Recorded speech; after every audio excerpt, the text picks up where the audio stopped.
The City Foundry is a research and development group dedicated to improving small manufacturing processes through the blending of science and art. How it started, there are a bunch of things that are really interesting to pursue, whether in energy efficiency or applied chemistry. Distillation is one of those things.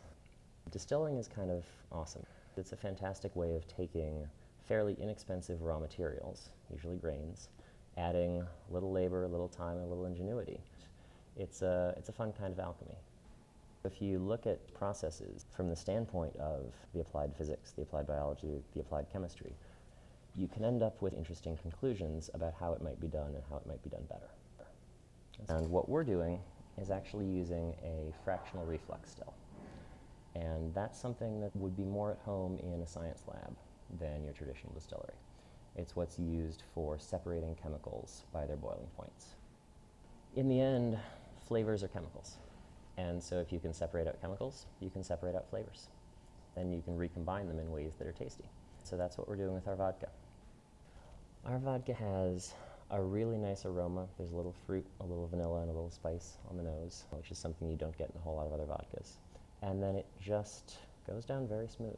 We've been calling it a sipping vodka. But it's really great on its own. It has a nice mouthfeel, and it burns just a little bit. So there's a sort of warming feeling, but it doesn't settle in the pit of your stomach and keep burning. Technical Reserve is actually a very different product, and is actually also a different base. It's fantastic for really everything. All sorts of uses, from obviously cocktail making to scientific experimentation. You're in our tasting room. This is Technical Reserve. It's one of the best extractors of flavors you can possibly imagine. You do not drink this straight. You make things with it. You make tinctures, you make bitters, you make extracts, you make liqueurs. You want to make your own gin? You can now. Add juniper berries and coriander and some citrus, whatever your recipe you want. You want to make your own absinthe? You want to make your own fernet? This is all stuff that we do here. It's good. I like vodka. Normally the only vodka I could drink though is Kettle One. So comparably it's pretty good. It's got a sweet aftertaste. My father makes homemade wine, so this is interesting for us to see. I don't pay too much attention. I just finished, when the product is finished. Yeah. We taste test.